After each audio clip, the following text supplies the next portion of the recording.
It's no secret that the Quran and I have had our differences in the past. But I'm a man of peace and love, so to avoid ongoing hostility and conflict, I'd like to extend an olive branch by sharing my favorite verse of the Quran.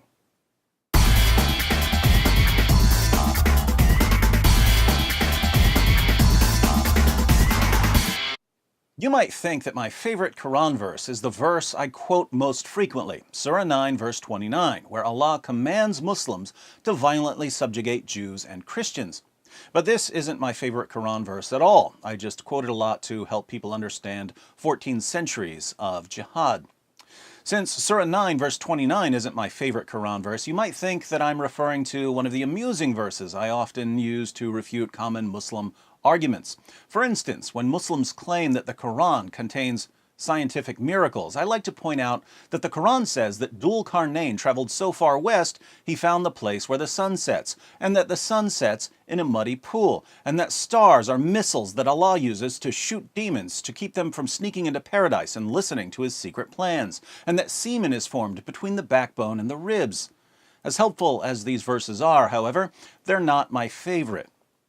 My favorite verse of the Quran is found in Surah 33, Surat al-Ahzab, one of the most freakishly disturbing chapters of the Quran, and that's saying something.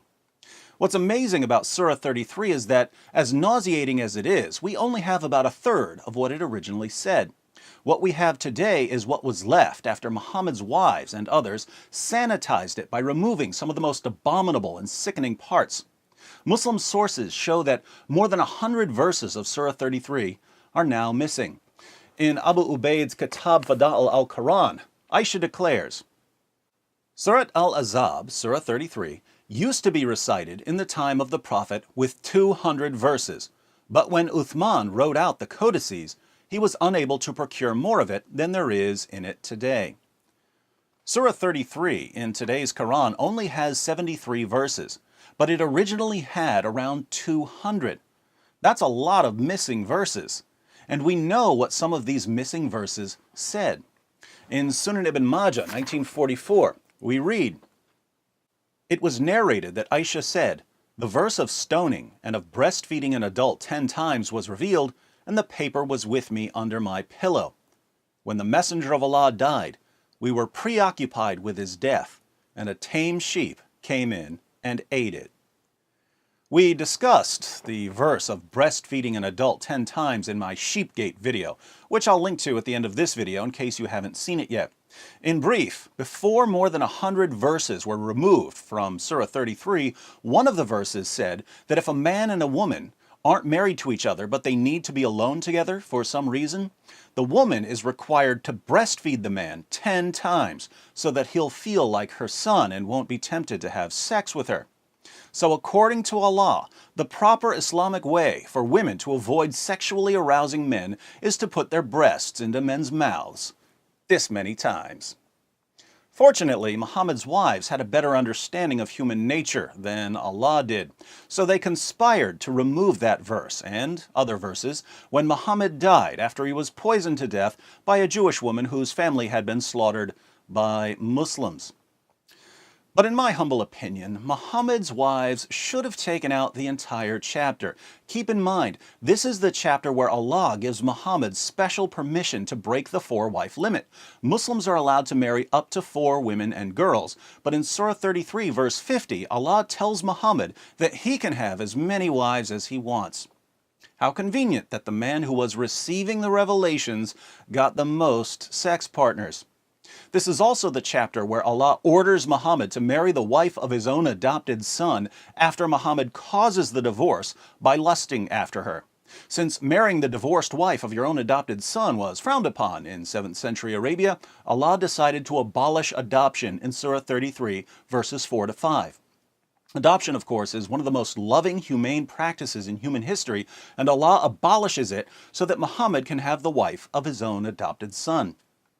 Anywho, this utterly detestable chapter is the chapter that contains my favorite Quran verse. My favorite verse of the Quran is Surah 33, verse 53. Surah 33, verse 53 is my favorite verse because it shows beyond any rational doubt what the Quran really is. The historical background of the verse is that Muhammad would sometimes invite people to one of his many houses for dinner.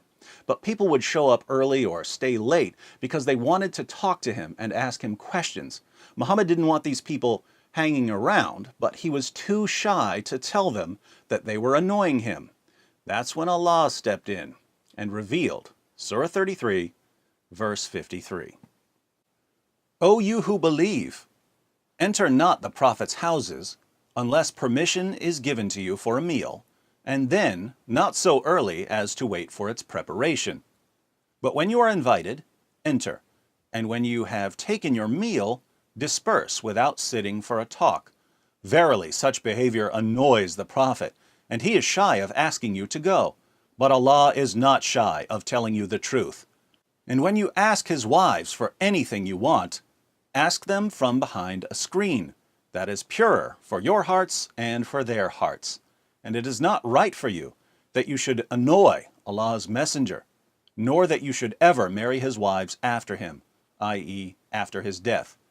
Verily, with Allah, that shall be an enormity.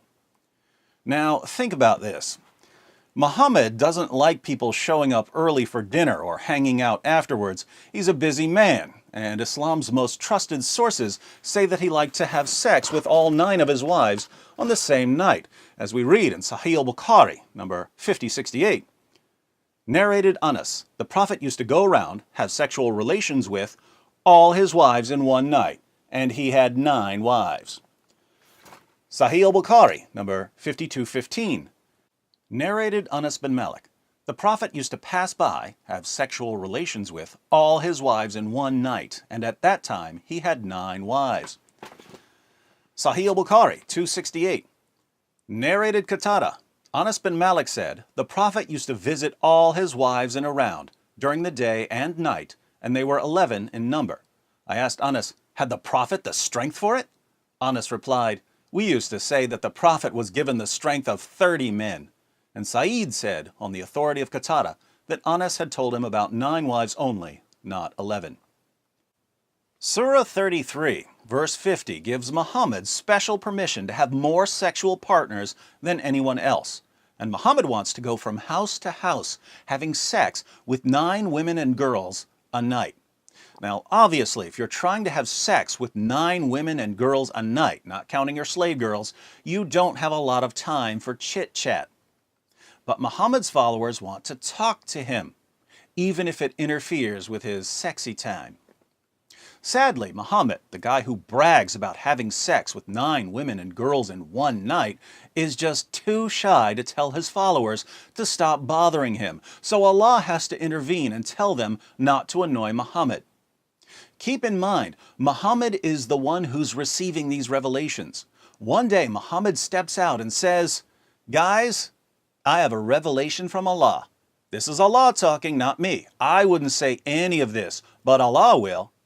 Remember just 3 verses ago when Allah gave me and me alone the right to have more sexual partners than any of you gullible stooges? Well, now Allah wants you to stop coming over to my house early, and He wants you to leave as soon as dinner's over. Again, I wouldn't say any of this. I'm just too shy. But Allah's not shy. He wants all of you to stop annoying me, stop talking me to death, stop asking me questions when I've got better things to do than spend my evenings with people who are too stupid to see what's going on here. How can Muhammad make it any clearer what Allah really is in Islam? Allah is Muhammad's sock puppet, whose primary goal is to give Muhammad everything he wants. Why is Allah so obsessed with giving Muhammad, the puppet master, whatever he wants? Because Allah's a sock puppet, and that's what sock puppets do. You Muslims bow down 5 times per day to Muhammad's sock puppet. And when we ask how you can possibly believe that this is the true religion, you say ridiculous things like, oh, the Quran's been perfectly preserved, and the Quran's filled with scientific miracles. Why do you say these things? Is it because you've studied the Quran and its history? Of course not. If you took the time to study, you'd know better.